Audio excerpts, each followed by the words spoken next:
probability distribution. So our next topic, basically stats, but we're looking at it from a probability point of view. So what is a probability distribution? It's very simple.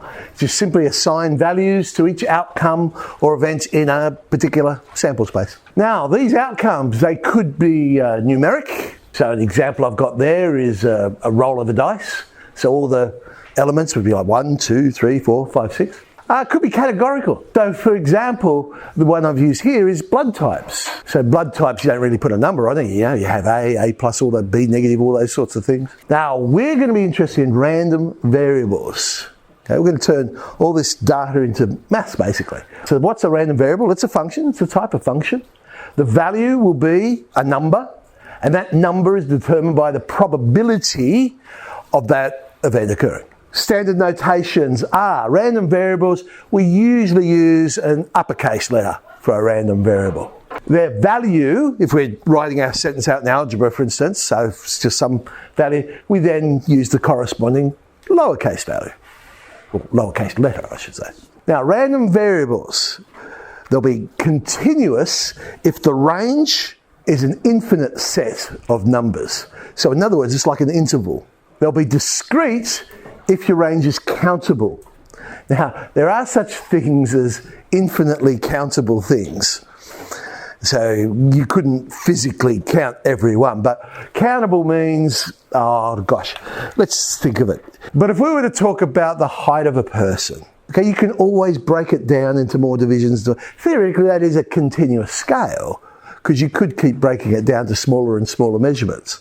As opposed to, say, your shoe size, that one would be discrete, because you might have, 9.5 size feet, or you might have 10, but you don't get shoes of 9 3/4. So it would be physically possible to count all the different possibilities.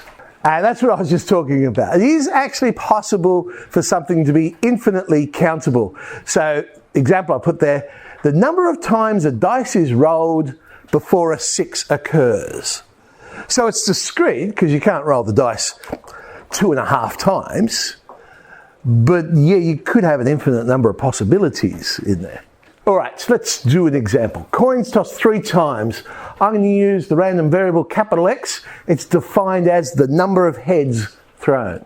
There's our sample space. Head, head, head, head, head, tail, head, tail, head, tail, head, head. Tail, tail, head, head, tail, head, tail, tail, and tail, tail, tail. There is the sample space of X. All right, so X is the random variable, number of heads thrown. So 3, 2, 2, 2, 1, 1, 1, 0. So we turn it into numbers. And we can put that into a table. This is what I was talking about. The uppercase letter is talking about the random variable, and we're saying it's equal to some answer, which is the lowercase value of X. And so for 0, there's a 1 in 8 chance, a 1, there's a 3 in 8 chance, and so on, and so on. That is a probability distribution. So how the probabilities are distributed. If I was to draw it on a graph, it's a very simple little graph, but there it is. A couple of dots. It's not continuous, so we just get discrete points there. But that would be the graph of the probability distribution. So properties of this function.